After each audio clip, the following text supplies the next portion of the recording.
தலைவனே எம் தலைவனே தலைவனே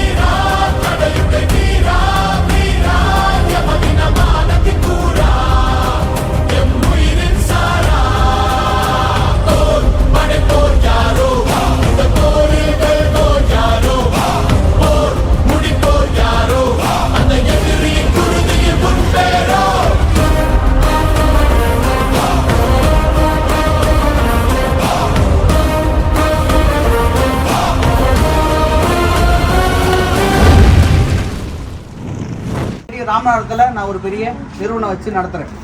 யாருக்கு தெரியும்? லட்சுமி டிசீஸ்ன்னு யாருக்கு தெரியும்? எல்லாத்துக்குமே தெரியும்.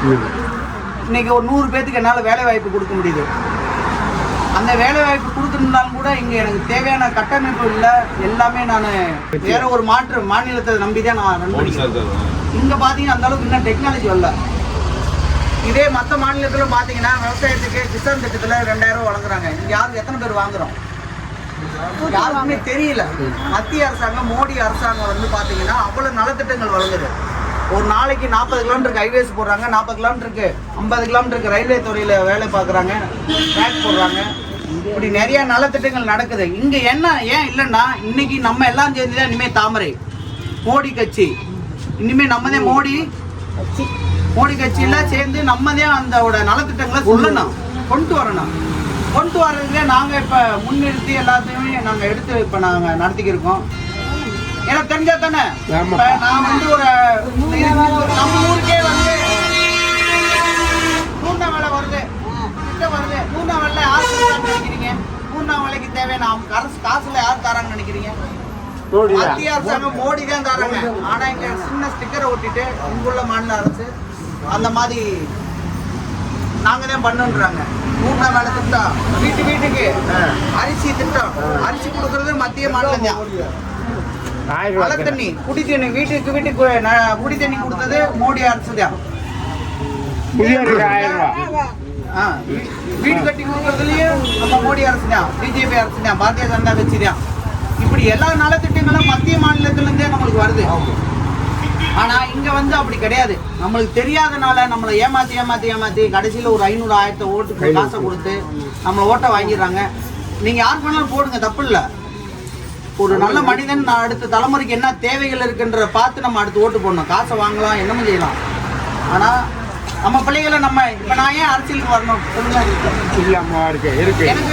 எனக்கு பணம் ஏதாவது தேவை இருக்கா? அரசியல் வந்தா பணம் சம்பாதிக்கலாம் நல்லா நினைக்கிறாங்க. நான் சமூக பணி செய்யறதுக்காண்டி வந்திருக்கேன். மக்களை காப்பாற்றணும் இல்லை.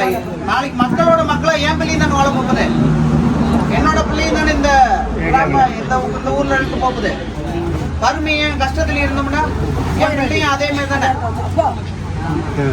அதனால என்னோட பணி வந்து இதுல இருந்து ஆரம்பிக்குது. சமூக பணி செய்யறதுக்கு நாங்க எல்லாருமே உறுப்பினர் ஆயிட்டோம். சும்மா நம்ம ஏதோ ஏடிஎம் கட்சி மாதிரி டிஎம்கே கட்சி, எங்க அப்பா அம்மா எங்க தாத்தா பாட்டி எல்லாமே ஏடிஎம்கே தான்.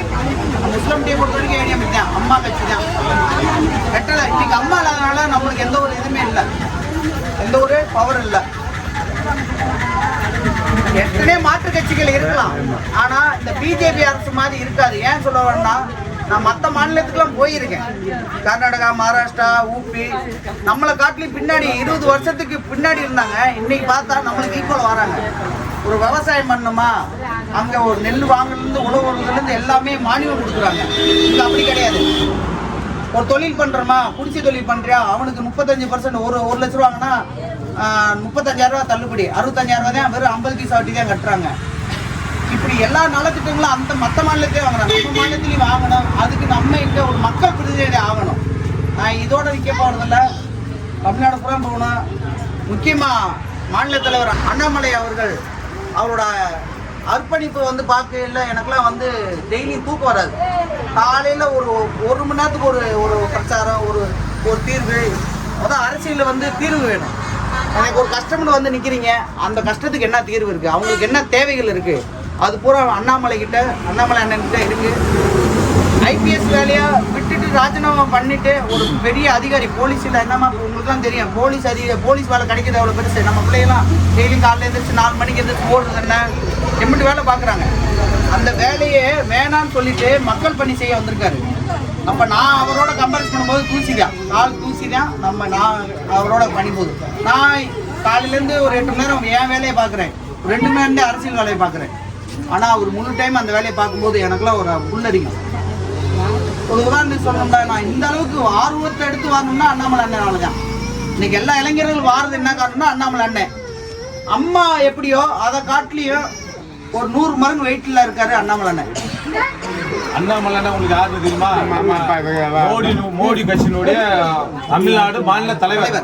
அதை மட்டும் நாளைக்கு இன்னொரு நாளைக்கு வருவாரு, அண்ணன் வருவாரு கண்டிப்பா. நான் செய்யற பணியை பார்த்து அவரே வருவாரு.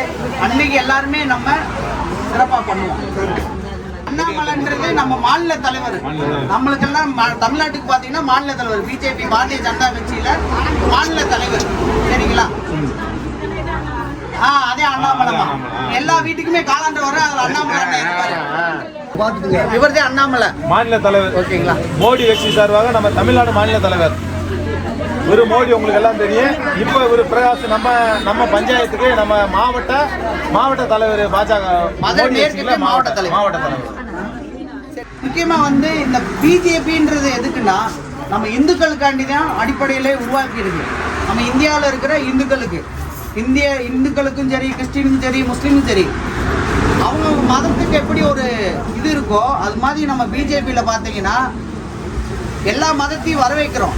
ஆனால் மத மாற்றம் நடக்கக்கூடாதுன்றதே பிஜேபியோட கட்டாயம். இங்கேருந்து கிறிஸ்டினா மாற வேணாம், நம்ம எப்பயும் போல இந்துக்களாகவே இருப்போம், நம்ம எப்பயுமே நம்ம சாமியை கடவுளை வணங்குவோம்ன்றதே பிஜேபியோட நோக்கம்.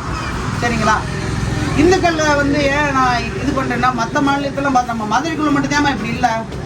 நீங்கள் பார்த்தீங்கன்னா உங்கள் காலத்துலலாம் வந்தீங்கன்னா கோயில் அவ்வளோ வெள்ளி செவ்வாய்க்கு சாமி கும்பிட போவோம். இப்பயும் தாய்மார்கள் எல்லாமே போவீங்க. ஆனால் நம்ம பிள்ளைய யாராவது போகிறாங்களா? சாமி கும்பிட யாராவது போகிறோமா? கடவுளை போய் கும்பிட போகிறோமா? கடவுளை ஏன் கும்பிட்றோம்? நம்மளோட பிரச்சனைகளை தீர்ப்பாருந்தே போகிறோம். நீங்கள் நம்புறீங்க நம்ம பிள்ளைய அப்படி நம்மளை கொண்டு வந்தாங்க.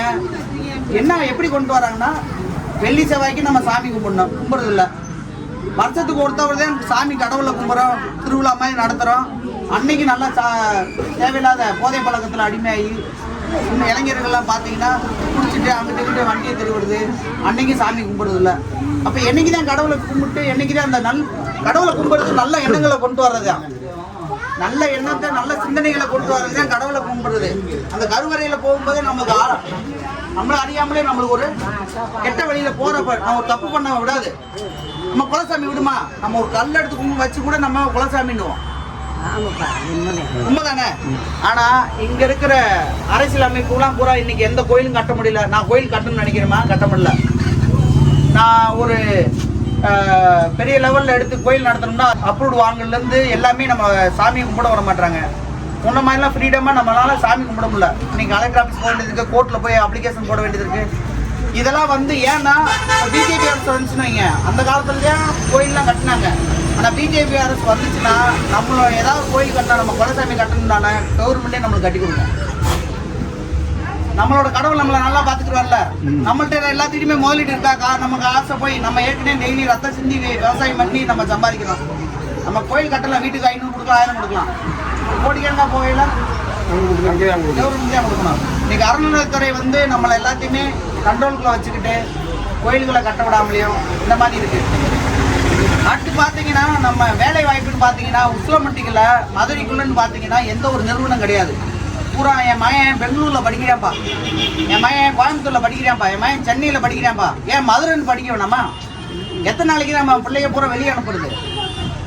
நீங்கள் மோடி ஐயா பார்த்தீங்கன்னா ஃபாரின் போகிறாரு, அங்கே உள்ள நலத்திட்டங்களை பார்க்குறாரு, அங்கே உள்ள நிறுவனத்தை கூட கான்ட்ராக்ட் வைக்கிறாரு. அந்த கம்பெனி இங்கே வந்து வையே, எங்கள் மக்களுக்கு வேலை வாய்ப்பு கொடுன்றாரு. 70 கம்பெனி 80 கம்பெனிக்கு மேலே தமிழ்நாட்டுக்குள்ள வர வேண்டியது இன்னும் வராமல் இருக்கு. அப்போ இங்கே உள்ள மாநில அரசு முழுக்க நம்ம மாநிலம் மட்டும்தான் அந்த மாதிரிலாம் நலத்திட்டங்கள் கொண்டு வர முடியும். நம்ம பிள்ளைகள் ஒரு டிவிஎஸ் எடுத்துக்கங்க, 5000 பேர் வேலை பார்க்குறாங்க, 5000 to 8000 பேர் வேலை பார்க்குறாங்க. நம்ம எத்தனை வீட்டு பிள்ளைய கவர்மெண்ட் நீங்கள் இந்த ஒரு 5 வருஷமாக பாருங்க, ஏதாவது கவர்மெண்ட் வேலை கிடச்சிருக்கா? நம்ம கண்ணுக்கு தெரிஞ்ச யாருக்கா கவர்மெண்ட் வேலை கிடச்சிருக்கா? ஏன்னா நம்ம மக்கள் தொகை அந்த அளவுக்கு கூடிக்கிட்டே போகுது. கூடிக்கிட்டே போகையில் என்ன ஆகும்? எல்லாருமே வேலை வாய்ப்பு, சொந்தமாக தொழில் பண்ண முடியாது. வேலைக்கு போனோம்னாலும் 5000 8000 10,000க்கு போக முடியுமா? நம்ம குடும்பத்தை ரன் பண்ண முடியுமா? அது மாதிரி பெரிய பெரிய ஃபாரின் கம்பெனிலாம் நம்மளுக்கு உள்ளே வரணும், கார்பரேட் லெவல் மாதிரி நடக்கணும். இல்லை நம்மளே ஒரு தொழில் உருவாக்குறோம்னா மத்திய கவர்மெண்ட்டு நலத்திட்ட அந்த உதவியை வாங்கி அந்த உதவி மூலமாக நம்ம தொழிலை உருவாக்கி வெளிநாட்டிலேருந்து வரக்கூடிய ஒவ்வொரு பொருளும் பார்த்தீங்கன்னா விலை கூட. நம்ம நாட்டிலே உருவாக்கணும்னா அது விலை கம்மிமா. வெளிநாட்டிலேருந்து வாங்கிட்டு வந்தோம்னா அதுக்கு வரி கட்டி தான் நம்ம உள்ளே கொண்டு வரோம். அப்போ எந்தெந்த ப்ராடக்ட்லாம் வெளிநாட்டிலேருந்து வருது அந்த ப்ராடக்ட்லாம் தமிழ்நாட்டுக்குள்ள கொண்டு வரணும். இதே எங்களோட மாநில தலைவர் அண்ணாமலையோட ஆசை. நம்ம ஆட்சி வரணும். பாரதிய ஜனதா பார்ட்டி கட்சி வந்து கண்டிப்பாக மோடி கட்சி வரணும். நான் எனக்கு என்ன வயசு இருக்கு, எனக்கு வயசு இருக்கு. எங்கள் அப்பா நல்லா என் கடவுள் புண்ணியத்தில் எனக்கு 3 நேரம் சாப்பிட்ற அளவுக்கு சம்பாதிச்சு பண்ணியிருக்கேன். நானும் கடவுள் புண்ணியத்தில் இது பண்ணியிருக்கேன். ஆனால் நான் சுயநலமாகவோ உங்களை வந்து எது திசை திரும்புறதுக்கோ என்னோட எண்ணம் கிடையாது. என்னோட முழு மனதை நான் அர்ப்பணித்து இந்த குப்பனம்பட்டி மண்ணிலேருந்து நான் ஆரம்பிச்சிருக்கேன். நீங்கள் உங்களோட சப்போர்ட்டு இப்போ நிறைய பேர் இதில் உறுப்பினர் ஆகிருப்பீங்க, நிறைய பேர் வந்து இன்னும் உறுப்பினர் ஆகாமல் இருப்பாங்க. எதுக்கு நம்மளுக்கு அது தேவையில்லாது, எதுக்கு நம்மளுக்கு இதெல்லாம் போய் கட்சியில் இருக்கு அப்படி நினச்சோம்னா அடுத்த 50 வருஷம் கழிச்சு இந்த நாடு நாசமாக போகும். நம்ம உட்காந்து பேசுறீங்களா, என்னப்பா வந்திருக்கேன், நாளைக்கு நானே வந்துட்டாலும் ஒருவேளை நானே ஜெயிச்சு வந்துட்டாலும் என்கிட்ட நீங்கள் கேள்வி கேட்கணும். என்ன பேர் என்னடா செய்யற, என்னடா பண்ணியிருக்க, இந்த மாதிரி நலத்திட்டங்க அந்த ஊரில் தந்திருக்காங்க நம்ம ஊரில் தந்திருக்காங்களா கேட்கணும். இன்னைக்கு கேட்காதனால்தான் அவன் வேலையை முடிச்சுட்டு அவன் செட்டில் ஆகிக்கிறான். இங்கே நான் அப்படி இல்லை. நான் என்ன நினச்சிருக்கேன்னா ஒரு ஊருக்கு ஒரு நலத்திட்டம் வருதுன்னா அந்த ஊரில் இருக்கிற 4 பேர்த்த கூப்பிட்டு அவங்களுக்கே அலோன்ஸ் 15 கொடுத்து அவங்களுக்கே வீடியோவில் கொடுத்து அவங்க மூலியமாகவே ஊரை டெவலப் பண்ணுறது. அதில் வார மிச்சத்தை ஊர் பொதுவில் வச்சு ஊர் பொதுவுலேருந்து என்ன விஷயத்தில் செய்யலாம், அங்கே மத்திய அரசாங்கத்திலேருந்து என்ன விஷயத்தை நம்ம செய்யலாம், நலத்திட்டங்களை செய்யலாம். நல்லா கேட்டுங்க. அவரு நம்ம பிரதமர் தம்பி என்ன சொல்றாருன்னா, இதுவரை நம்ம ஊர்ல நம்ம பஞ்சாயத்துல நடக்காத விஷயம் நடக்கும். இவர் வந்தாண்டா அதை மட்டும் நல்லா புரிஞ்சுங்க. இன்ன வரைக்கும் மாறி எத்தனை கட்சி வந்திருக்கா பண்ணிருக்காங்க. பிஜேபி அதாவது மோடி கட்சி சார்பாக தம்பி வருவாரு, நாளைக்கு ஏதோ நல்லது அவர் வந்துட்டாருன்னா இத்தனை வருஷமா இந்த ஊர் பிறந்ததுலேருந்து செய்யாது நடக்கும். அதான் அதை மட்டும் பாத்துங்க. மொத்தம் தாமரை சின்னம் என்னைக்குதான் தாமரை சின்னம் பண்ணிக்க.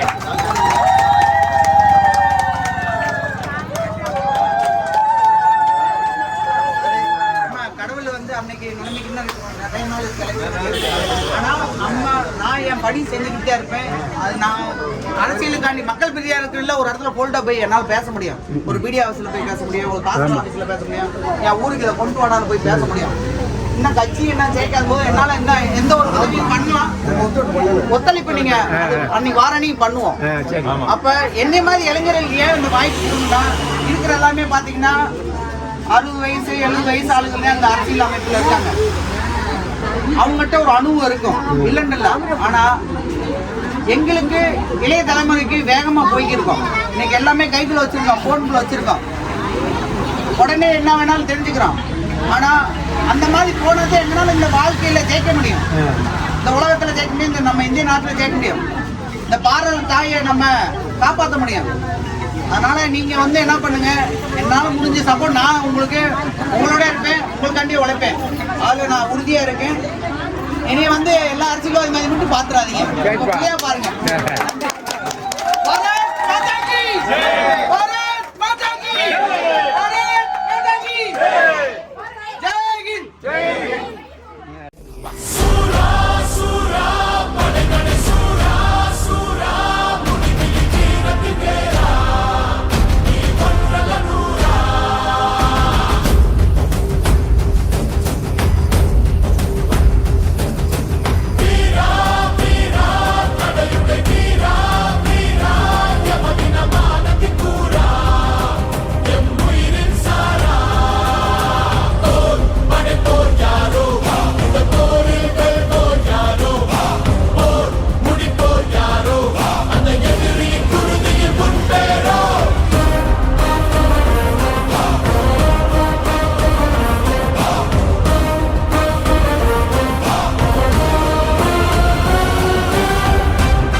அண்ணன் எங்கள் அண்ணன்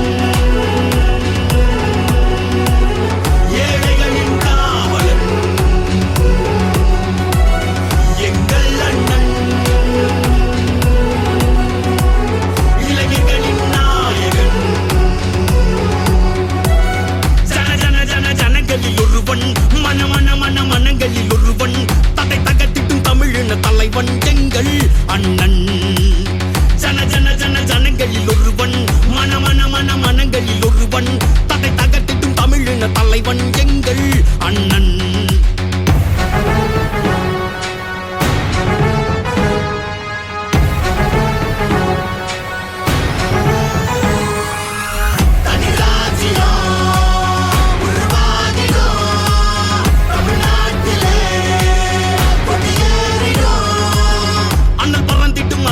களத்தில் இவன் நினைத்தால் அந்த அதிகார குரல் அடங்கிடுமே தனி ஒருவனின் பட்டை நினைத்தால் சிறு முடிவெடுத்தா இங்கு ஆன்மீக அரசியல் தொடங்கிடுமே கண்ணை தொடுத்திட்டு கையவர்கள் கூட்டமும் கண்ணசைவை கண்டு பயந்திடுமே விட்டை வரும் வழி இடி இடிக்க நெஞ்சு துடி துடிக்க அங்கு திசை அறியாமல் வியந்திடுமே ஜனங்களில் ஒருவன் மனங்களில் ஒருவன் தடை தகட்டிட்டும் தமிழின தலைவன் எங்கள் அண்ணன் ஜனங்களில் ஒருவன் மனங்களில் ஒருவன் தடை தகட்டிட்டும் தமிழின தலைவன் எங்கள் அண்ணன்